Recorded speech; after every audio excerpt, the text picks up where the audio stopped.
All right, we got to talk about a story that I find really interesting that keeps popping up, and you guys keep sending me clips. You keep sending me just moments, asking me to weigh in on this, asking me, is there actually beef or possible friction between Ice Cube and Kendrick Lamar? Now, look, we all know the Lil Wayne response that Kendrick had on Whacked Out Murals, but following up those lines, he also said this. Won a Super Bowl and I'm the only one congratulate me. All these niggas agitated. I'm just glad they shown their faces, quite frankly.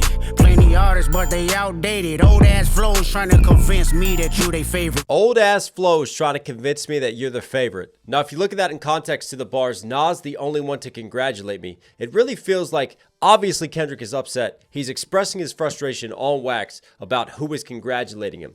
But it feels like that frustration and that expression in relation to Lil Wayne, in relation to Nas, in relation to Snoop Dogg, along the lines of thinking on these verses, it would make sense that he's lamenting that he's not getting a lot of love, a lot of congratulations from OGs in hip hop. And you definitely feel that bitterness in his old ass flows and the outdated statements, which then leads us to, well, besides Lil Wayne, who is he talking about with these old ass flows? Who is he talking about in relation to the Super Bowl in terms of not getting his props, not getting his flowers?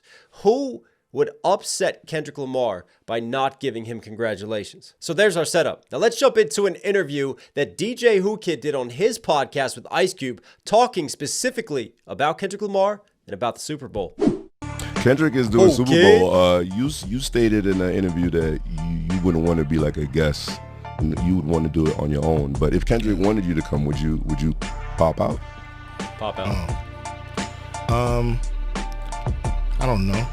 You know, I mean, off my first instincts, I don't want to be a guest. You know, either I'm gonna do it or I'm not. That's ill. I've done Super Bowl events off to the side, like Super Bowl party, this, that, and the other. But I wasn't a guest. It was Ice Cube Super Bowl party. You want me on the Super Bowl? Ice Cube Super Bowl. Crazy. I'll bring a guest, a few.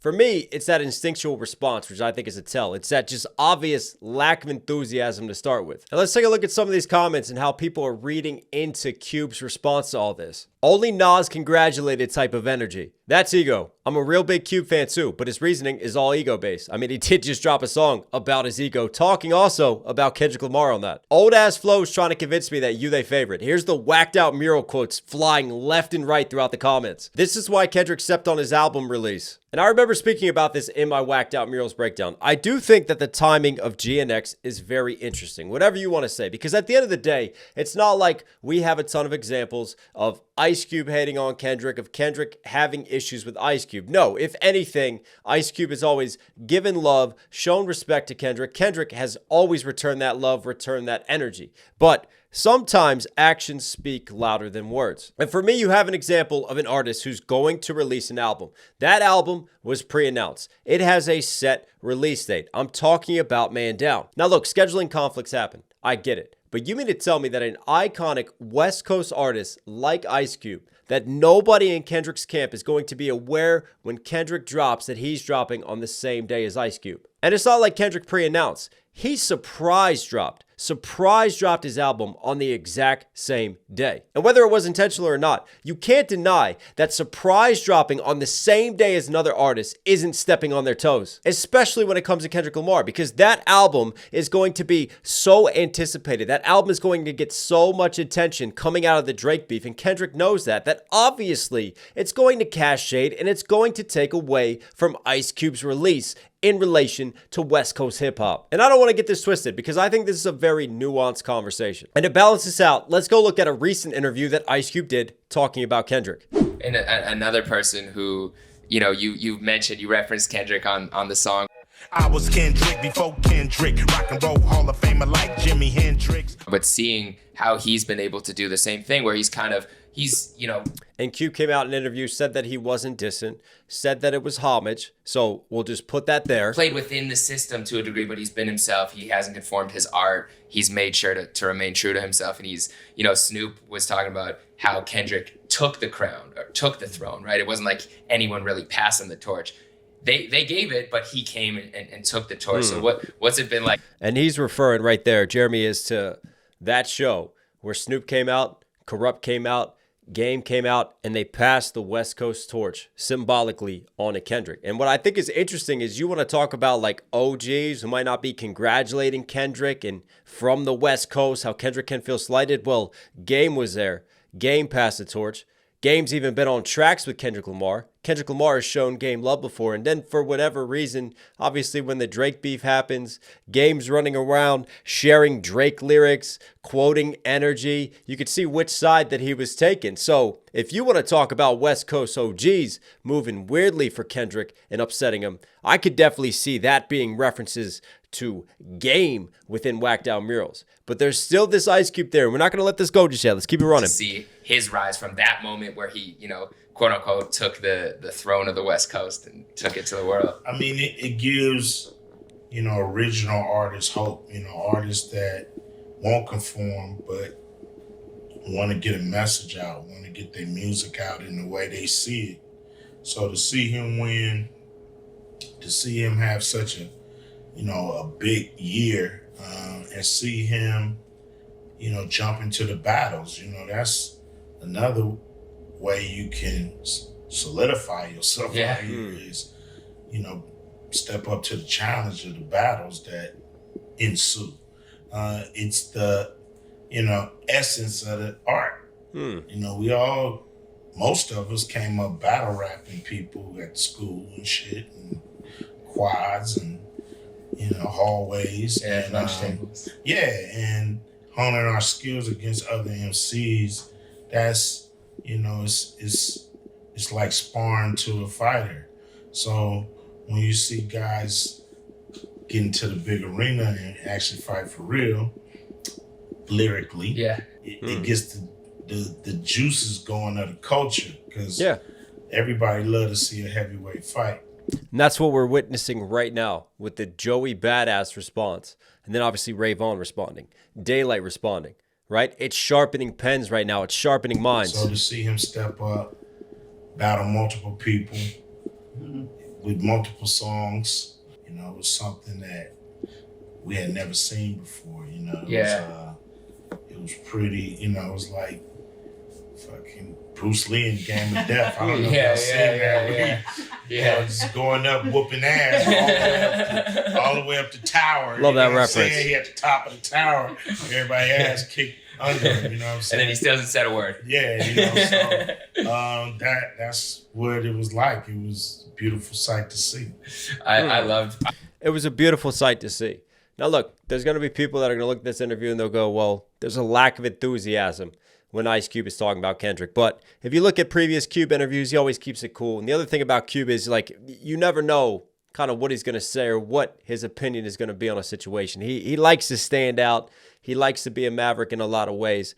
So that's kind of on par for Cube. But what I'm getting at is that here's an example of a recent interview, because we just broke down another recent interview with Who Kid where Cube is giving Kendrick respect and acknowledging that Kendrick won the battle. Now, is Cube like deep diving into the artistry and the impact of Kendrick, or is he just showing respect and sort of tipping the cap to someone who obviously won a battle? Well, that can be debated. But the important thing is that we have the background now. And this is where I want to insert nuance into the conversation, something that the internet often fails to deal with and will run away and just hyper sensationalize everything. Do I personally think that there's beef between Kendrick Lamar and Ice Cube?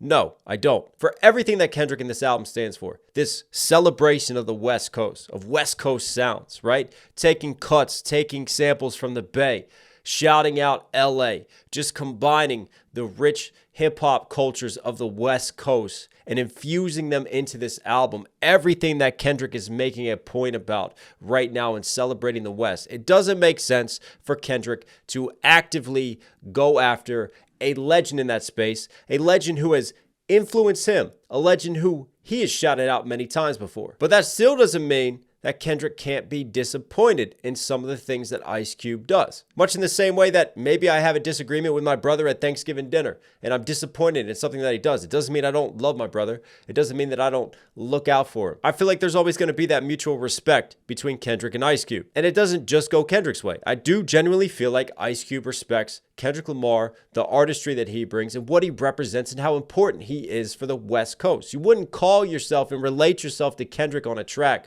if there wasn't respect there. But this is hip hop, and as much as there is community, there's also competition. And ego and pride also can get in the way. And I don't want to ignore the themes from GNX, especially tracks like Man at the Garden, where Kendrick says that he wants it all. And it really feels like, even on whacked out murals, if you step back and look at one of the meta themes, there is clearly Kendrick focusing on his legacy. Kendrick wanting dominance, not just to be considered number one of this big three of the here and now. You can see Kendrick is now going for number one of all time. And that's just the energy that he's on. That's just the confidence, the composure that he's exuding. He's like a warrior monk on the tracks right now. He's at peace, but he's ready for conflict and war no matter who it is. And he's going to fight and spar and jab and do whatever he has to do lyrically to show and to flex his way up to the top. And that might rub some people the wrong way. It might even rub allies the wrong way. That's going to happen. That's just the nature of it. And I can't sit back and ignore the timing of surprise dropping GNX on the same day as Ice Cube.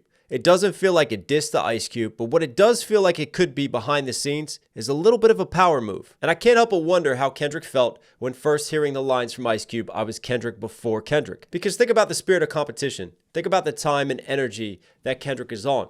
You think he's going to take it well that someone says that they did it before he did it, that they were him before him? It would make sense for Kendrick to drop and go, okay, you say you're me before me? Well, do the numbers that I'm doing now. Show that you're like me. Let me show you and flex my power move and let you know about my legacy. Let you know about my standing here and now within hip hop. And just kind of a little way and a little nod. And like I said, a subtle power move of, Cube, I respect you. You've done what you've done, but I'm going to put you in your place. And I'm going to show you where you are right now. This is my time. I'm shining and I'm taking this. And I don't see anything wrong with that. Friends often compete with each other. Family often competes with each other. You know, we do compete with people that we love. And there are moments and times and instances when, you know, we may move in a certain way to just show where we are position-wise. And it feels to me like that's the nuance of what Kendrick is doing here. And that's Kendrick's pride. That's Kendrick's ego. That's Kendrick's confidence. All things that he's talked about and he's discussed throughout GNX. And Cube also has his ego. Cube also has his pride. Hence why when he's asked about playing at the Super Bowl, which would be an amazing opportunity to step up and to continue to put on and just to connect the legacies of the West Coast, well, Cube thinks about himself. He gives you his raw, unfiltered, typical Cube knee-jerk reaction, but it just doesn't make sense in his world and how he sees things. It feels like a step down for him. It feels like he's coming down. And again, that's his ego speaking and stepping up there in that situation. Doesn't mean that he has beef with Kendrick. Doesn't mean that he's looking for drama with Kendrick. No.